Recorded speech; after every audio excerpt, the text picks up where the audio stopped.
En primer lugar hay que decir que es absolutamente legal que el presidente en términos constitucionales puede hacerle esta solicitud a la comisión permanente, y después hay que apreciar el contexto político.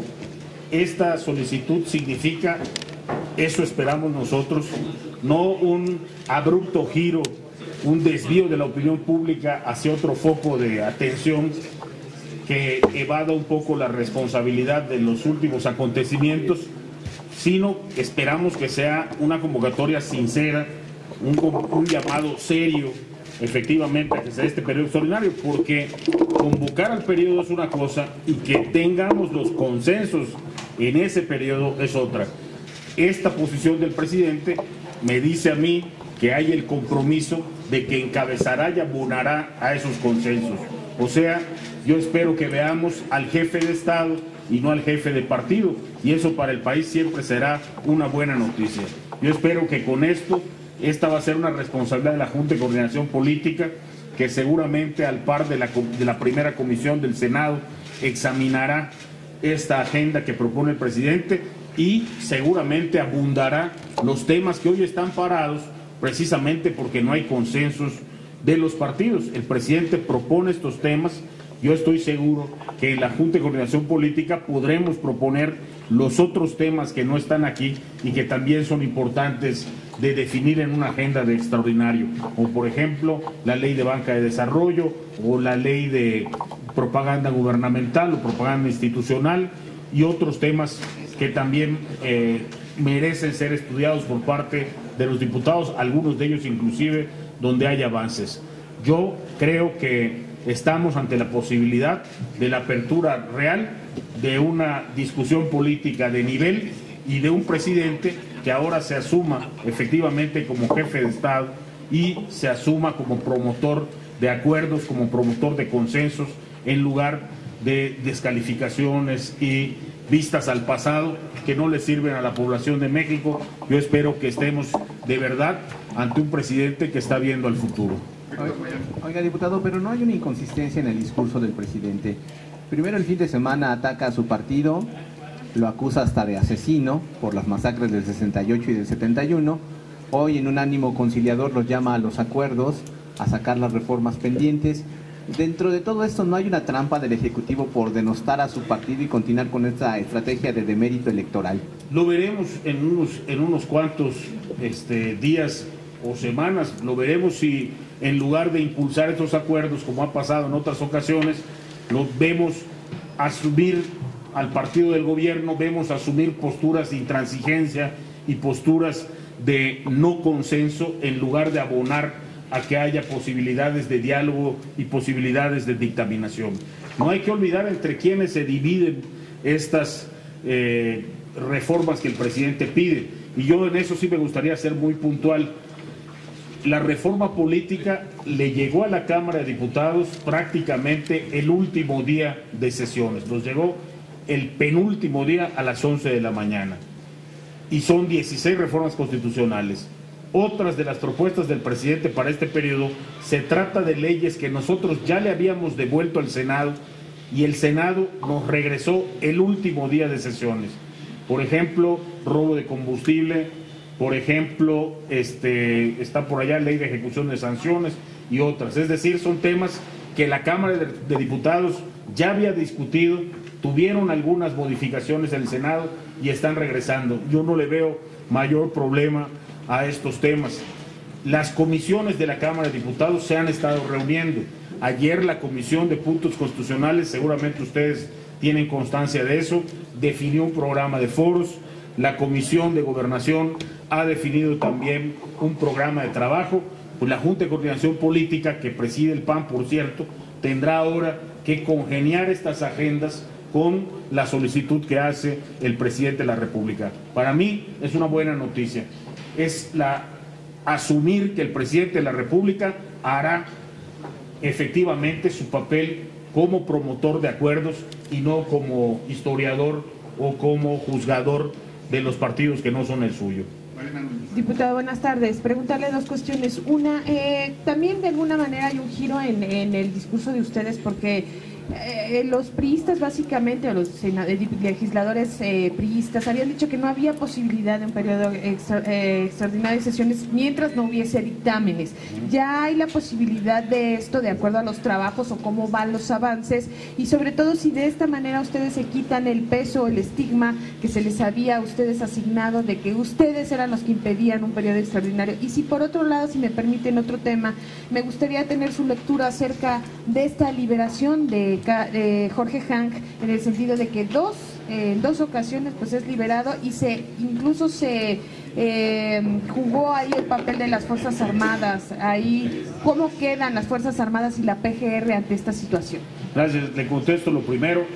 Yo creo que de ninguna manera el PRI siempre ha dicho que vamos a seguir participando y trabajando con toda energía en las comisiones. Hemos impulsado que se reúnan, hemos impulsado que haya acuerdos y estamos participando plenamente en ellas. Nosotros creemos que ahora está en el papel de la Junta hacer los acuerdos necesarios de acuerdo a esta solicitud del presidente para que los calendarios se ajusten a que sea efectivamente un periodo extraordinario y un periodo extraordinario que sirva. Y hay un tema en el que siempre nos hemos, al menos yo como presidente, siempre he acusado nuestra omisión, que es el tema de los consejeros del IFE. Por supuesto que es un tema urgente y cuando es el presidente de la República el que hace esta urgencia y el que dice que se incluya en un extraordinario, pues asumo que hay un compromiso de la presidencia con su partido de colaborar a que se dé el consenso en torno a la selección de los consejeros del IFE. Así que yo al contrario veo una excelente señal, celebro que el presidente haga esta convocatoria y por supuesto estaremos atentos a que la Junta de Coordinación Política haga lo necesario para que se estudie la solicitud del presidente, se complemente en su caso y tengamos efectivamente un calendario. El de nosotros sí, por supuesto. Nosotros no nos oponemos a que haya un periodo extraordinario. Perdón, en cuanto al otro tema, mire, yo no personalizo en casos específicos. A mí me parece que cada vez que la autoridad judicial sufre un revés, la sociedad sufre un revés. Por eso tiene que ser tan delicada, tan comprometida su labor, tan desprovista de elementos que no sean cuestiones estrictamente sujetas a derecho. Aquí no se valen los latidos, los presentimientos, las visiones, las videntes. Aquí todo tiene que ser estrictamente apegado a derecho. No me causa alegría que la autoridad sufra un revés en estas situaciones. Independientemente de las afiliaciones o los personajes, aquí se trata de que los órganos del Estado deben ser todos cada vez más eficientes y aquí efectivamente pues es un revés importante. Diputado, dos preguntas. En cuanto a la Ley de Seguridad Nacional, ayer el secretario de Gobernación prácticamente dijo que no está de acuerdo con la minuta que salió del Senado. Dice que solo sirve para contener a la delincuencia. Pues ahora sí que se lo diga al presidente. Valdría la pena que el secretario le echara un cable al presidente, porque el presidente es el que dice que va a haber un extraordinario con esa ley. Pero es posible porque tampoco hay acuerdo en la Cámara de Diputados en torno a esa ley. Pero en la Cámara de Diputados, a diferencia de estos presentimientos y expresiones voluntariosas, en la Cámara de Diputados sí hay una discusión. En la Cámara de Diputados sí hay un programa de fechas para discutir, para examinar, para analizar, e incluso el diputado Corral, que a mí me parece uno de nuestros más acuciosos legisladores, ha puesto una fecha para la dictaminación de esta ley. Entonces yo estoy seguro que el presidente, cuando es su convocatoria, ya hizo todos estos análisis.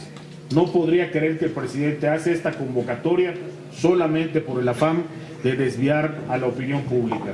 Yo creo que lo hace y además él ya fue diputado. Si alguien conoce perfectamente el proceso parlamentario es el presidente de la República, que fue un muy buen legislador, y yo estoy seguro que él tiene noticia de quiénes son los responsables de estas comisiones, qué opina su secretario de Gobernación de la minuta de seguridad nacional y todo esto. La Cámara de Diputados va a hacer con toda seriedad su análisis. ¿Usted sabe si hay un acuerdo ya entonces con el presidente, si la Cámara va a aceptar esos cambios que quieren que se le hagan, que la convierten en una ley que va a la militarización del país? Estoy seguro que no hay acuerdo, porque no se ha provocado, pero esta expresión que hace el presidente a lo mejor significa nuestra oportunidad de buscar esos acuerdos. Esa es la parte que asumo con más entusiasmo. El hecho de que un presidente pida un periodo extraordinario quiere decir que hay un presidente comprometido a ayudar, a impulsar y a buscar esos acuerdos. Diputado, buenas tardes. Preguntarle, ¿para cuándo sería bueno ese periodo extraordinario? ¿Usted cuándo le ve viabilidad para que dé espacio a que las juntas de coordinación política de ambas cámaras se pongan de acuerdo finalmente en el temario? Y dos, me gustaría su opinión como priista de estos temas 9 que ha mandado el presidente Calderón. ¿Cuáles son los más importantes? La elección de los consejeros, la ley anticorrupción. Como priista, ¿qué tema le llama la atención de esa agenda enviada por el presidente? Gracias. Gracias. Yo creo que la Junta de Coordinación Política no tiene ninguna razón para no hacer a la brevedad un análisis de esta solicitud que ha hecho el presidente, y tendrá que hacerlo antes de la votación en la primera comisión. El término legal, el plazo, los procesos legales son, al hacerse la solicitud a la comisión permanente, la que lo debe votar es la comisión permanente. Sería útil para esa votación que contara con todo el conocimiento y la aprobación de la Junta de Coordinación Política de la Cámara de Diputados, que es la Cámara que va a sesionar, junta que preside el PAN. Y yo espero que esto pueda ser a la brevedad. ¿En qué términos y en cuánto se establecería el periodo? Pues bueno, ahí ya hay algunas comisiones con calendarios establecidos que a lo mejor la búsqueda de este acuerdo puede acortar o puede alargar. Yo creo que lo útil del periodo extraordinario sería dejar en condiciones todavía que las reformas puedan aplicadas a la brevedad, que es otro tema. Yo espero que con esta solicitud del periodo extraordinario el presidente termine de promulgar las leyes que están en la congeladora del Ejecutivo y que no han terminado de salir cuando ya salieron de las dos cámaras y son más de 20. No podría ser este mes, ¿verdad? Evidentemente. No me atrevería yo a afirmarlo, sobre todo porque se trata de 9 diferentes leyes. Entonces incluso podríamos pensar en que los periodos fueran sucesivos, es decir, no fuera una sola semana, sino que fueran varias convocatorias. Pero esto, insisto, es tema de la Junta de Coordinación Política. Con respecto al otro tema, yo creo que todos son importantes. La Cámara ha conocido todos estos temas. Por ejemplo, el de ejecución de sanciones, que parecería una ley menor, es fundamental para que funcione bien todo el sistema de justicia. Ley anticorrupción, me parece a mí que es uno de los temas más urgentes. Estamos viendo todos estos casos, la estela del Bicentenario, los desvíos en las fiestas, etcétera, etcétera. Sería muy importante que pudiera existir. Lavado de dinero, compartimos la misma visión del presidente. No se trata de seguir gastando en balas, hay que empezar a cortar los flujos de dinero del narcotráfico. De todos estos temas la Cámara ha tomado conocimiento. Hay que subrayar que esos temas no entraron vía Cámara de Diputados. Nosotros no tenemos la ley anticorrupción desde hace un año, la tenemos desde el 28 de abril. Nosotros no tenemos lavado de dinero desde hace un año, lo tenemos desde el 28 de abril. Nosotros no tenemos reforma política desde hace un año, la tenemos desde el 27 de abril. Entonces, estas son acotaciones importantes porque la Cámara de Diputados no rehúye su responsabilidad, pero es absolutamente falso que nosotros hayamos congelado esos temas. Esos temas acaban de llegar a diputados.